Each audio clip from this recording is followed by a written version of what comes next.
I've been here several times. I talked to both of these young gentlemen. I write for a paper. I've had a long history about. How can I help you today? Well, what I wanted to know is why the mayor's office never contacted me when I pointed out that CHD has stolen a ton of money and has retaliated against their clients, has,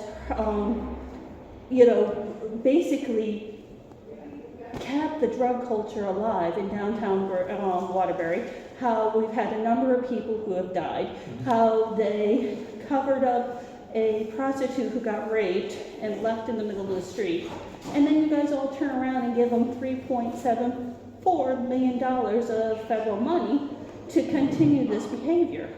Well, the federal money doesn't come from the city of Waterbury, it comes from the government. No, but you guys voted to give it to them and you chose not to investigate it. Who voted to give it to them? The Board of Aldermen? Mm-hmm. Okay. Who you talked to, Kenny and I Trey? talked to both of them. Okay. Let me get a pad and I'll take your information and see where they are, okay? Thank you. Sorry. No, you're fine. I'm not going to go any farther because I just was following him. He didn't tell me to stay still, and then I realized it was your office, so I'm not going any farther. Let me find out what he did. Mm-hmm.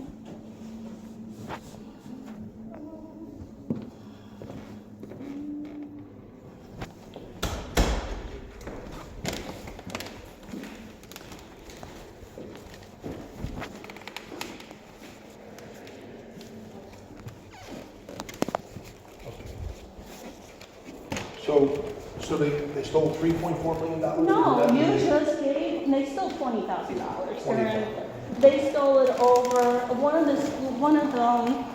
the directors, and she did get fired, but she never got arrested.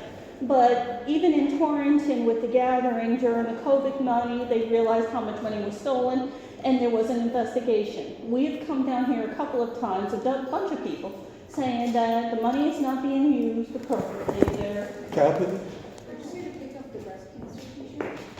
Right, the mental health. Okay, so go ahead. What happened in Torrington, you say? Torrington closed down the gathering after they misappropriated money. What's the gathering? It's basically the same thing as the hospitality center that's here. Yep, gotcha. All right. Now, during the summer months, they got money. They got over $60,000 to keep the hospitality open for 24 hours so the homeless people could be there. And they stole $20,000 of it. They abused a lot of people. They also made comments where they encouraged the drug program. Now, after the $20,000 disappeared, when clients reported it, the woman got fired but never got arrested. Now, we've been pointing out that there is a discrepancy, that they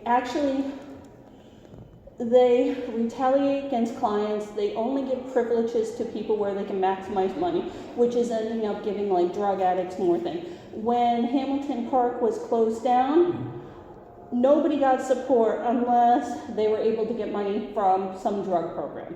So they're actually encouraging people to continue drug programs, failed from programs, because it makes them more money. Yep. Now, I've done 2 articles for, and it's a Republican paper because you guys never want to talk to me. My kid's named Peace. My father worked for Bobby Kennedy back in, Yep. and you guys threw me out of the party. So now I work for a Republican Party. It's okay. That's why it's the greatest country in the world. You can work wherever you want to. It would be the greatest country in the world if we didn't use money to manipulate certain things. Yeah. And that $3.74 million going to CHD, even after Massachusetts have found that they misappropriate money, how they have serious oversight. Yep. And the fact here in Connecticut, you don't care. I mean, we got the shelter here. All you have to do is walk down to the green and you'll see 2 senior citizens who are sleeping out there because she turned down an apartment that belonged to somebody at the shelter. Is that a justification to be thrown out of the shelter? You're talking about, the shelter. It's St. Paul. Yeah. But what we have... But I mean, once it's filled to capacity.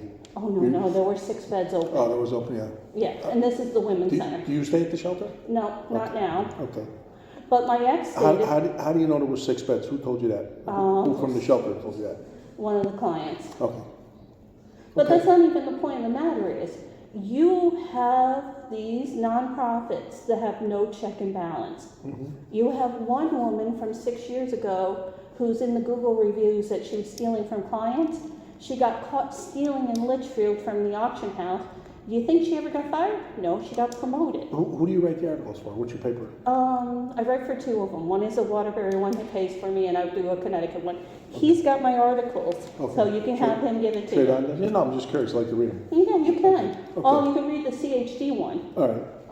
When was the last time you talked to Trayvon? About a week and a half ago. Okay. I came up here with a senior citizen who got thrown out of the shelter because they told him getting disability is going to take too long. So they threw him out after 88 days. Could I have your contact information? Sure, 203-520-1387. And your name? Kimberly Wigglesworth. Were you here when Giorgio was here? In O'Leary. Yeah, I recognize you. Giorgio actually told me to sick him. When he lost the election, he actually came up to me, shook my hand, and told me to sick on the next because he wasn't very happy with who replaced him. On O'Leary. Well, O'Leary's a pisshead. Yeah. He was head of police department, but he allowed DCF to let a man get away with attempted murder of a 6-week-old baby to protect the fatherhood initiative. Kimberly, I'm going to have Trayvon and follow up, see where he's gotten so far since the last time. You were in about 2 weeks ago? Yeah, it was about 2 weeks ago. If you talk to Giorgio, tell him I said hello. And tell him I'm keeping my promise. He's a Republican now too, Giorgio. He was always a Republican, just like Torres in Bridgeport. Yeah. That guy, I remember when he was a Democrat, and then when Gannon went to jail, he said, he comes up to me, he's like, please vote, because I know you're a Democrat, for this guy. I'm like, you only turned to a Republican because you thought everybody would turn off on the Democrats because of what Gannon did. So, I love Torres. Torres and his kids grew up with my kids.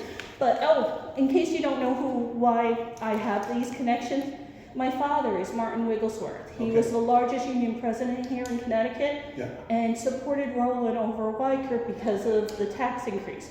At the same time, Vice President Bush called my family because my cousin died in Beirut. And when you hear about the Marines' families suing and winning the federal court for suing Iran for the Beirut bombing, that's my family. Rowland was for a Republican. He was a union supporter. Right. That's why my father. Building trades guy. If he had won that time. If he had won, my father would have been in politics. And we would have had Republicans supporting blue-collar people, instead of having an orange baboon in office who is supporting the populist. I'll tell Trayvon to give you a call. Thanks for coming in. Well, what I want is to ask, how can they approve the $3.74 million when they know they're crooks? That's what I'll make sure he's working on that. Thank you.